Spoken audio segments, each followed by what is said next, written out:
Hey y'all, so welcome to density calculations. So let's take a look. We have a problem over here. A piece of copper has a mass of 948 grams and a volume of 106.3 cubic centimeters. What is the density of this piece of copper? All right, so right away, I underlined what I had, and then I boxed what I'm looking for. So I'm looking for density. So what's the formula for density? So density equals mass over volume. So I'm just using the variables m and v to represent mass and volume here. So next thing is we're going to try to see if we have those variables. So do we have our density? No, that's what we're looking for, right? That's what we box. Do we have our mass? Let's take a look. So some units for mass, grams, milligrams, kilograms. Do we see that in the problem? Yeah, we do right there, right? So our mass of 940 is 948 grams. So we can actually sub that into our variable m. So we have 948 grams right there. All right, next, do we have volume? Do we have that variable? So it actually tells us in a volume of 106.3 cubic centimeters. So units for volume, cubic meters and cubic centimeters for solids. So our piece of copper is a solid piece, and we have 106.3 cubic centimeters. So that's how much space that copper is taking up. So we're left with 948 grams over 106.3 cubic centimeters. So now we're just going to calculate it out. So we're just going to take 948. So I'm plugging that into our handy dandy calculator, divided by 106.3. And I got 8.92. 8.92. Let's make that decimal a little bit there. All right. Now we got to get a unit on density. So what are some units for density? So units for density is always mass per volume. So over here, and I'm going to switch colors right about now. So if you notice, the variable on the top or the numerator is grams. So we have 8.92 grams, and then the unit on the denominator at the bottom is cubic centimeters. They don't cancel each other out. They're still there. So we're going to have grams per cubic centimeter. Oh, that's a lovely 3. Per cubic centimeter. So our final answer for this, the density of our piece of copper is 8.92 grams per cubic centimeter.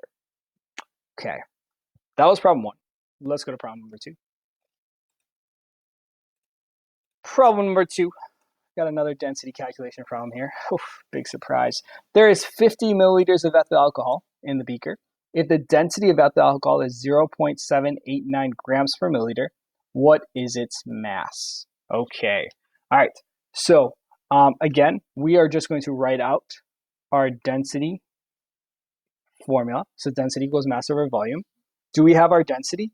In this case, we do. So before I continue, there's 2 things you could do, right? So one is you could just start plugging the numbers in right away. Or 2, you could rearrange your variables to have the missing variable by itself and then the other variables together. I'm going to go ahead and just plug them in, but whatever way you feel comfortable with, because either way, you're going to have to rearrange them. Do it that way. So do we have our density? We do. So our density, they told us, is, and we also see grams per milliliter. So that's going to be an indicator. That's going to be our density. So we're going to plug in 0.789 in for the density variable. Do we have our mass? No, that's what we're looking for. So we can't plug in anything for that. So I'm just going to put mass again. But we do have our volume, right? So milliliters. So milliliters is a unit for volume, so is liters. And that's when we're dealing with liquids. So how much space is our ethyl alcohol taking? It's taking up 50 milliliters. And let me put those units right there. All right, so we have 0.789 grams per milliliter equals mass over 50 milliliters. Here, we need to be able to get rid of something, right? So when you see this in math, we need to get rid of our denominator. So we are going to have to multiply both sides by something, right? So we're going to multiply both sides by a number. So if we want to get rid of a denominator, we're going to have to multiply by that number. So we're going to multiply both sides by 50. The reason for that is our 50 can cancel each other out. So now we're going to have the mass by itself on one side, And then we have 50 times 0.789. Okay, so this is a little algebra, trying to manipulate variables and canceling things out. So we're going to go ahead and plug in our calculator. 50 times 0.789, and we get our mass. And let's change colors here real quick. We get our mass to equal 39.5.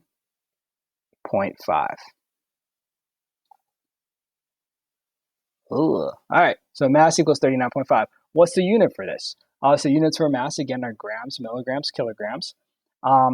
So for this, let's take a look back at our problem. We had milliliters here, and we had milliliters here. So if we had our milliliters right here at the top, and then if we had this as grams per milliliter, if you notice there's milliliters on the top and there's milliliters at the bottom. So when that happens, we can cancel those units out, and we're left with just G. So we're left with 39.5 G as our unit. So 39.5 grams, which is going to make sense because grams is a unit for mass. So our mass for this ethyl alcohol is 39.5 grams. All right, problem number 3 and 4. Oh my goodness, pause the video and you try. All right, for this part, I guess I want you guys to pause that video, try these 2 problems. First one, try looking for the mass. Second one, try finding the density. So pause it. Hopefully you pause it. Well, welcome back if you did. So let's go ahead and put these 2 answers up here. And let's change colors for just one more time. Let's go with that yellow. So our density for benzene. So our density for, our mass for benzene. You guys should have gotten 65.7 grams. So if you got 65.7 grams, awesome job. And for the other one, problem 4, a piece of granite. Okay, yes, granite. All right. Our density of granite should have been 2.58 grams per cubic centimeter. So awesome job if you were able to get that. All right. Hopefully you guys did awesome. I'm sure you did. All right. On that note,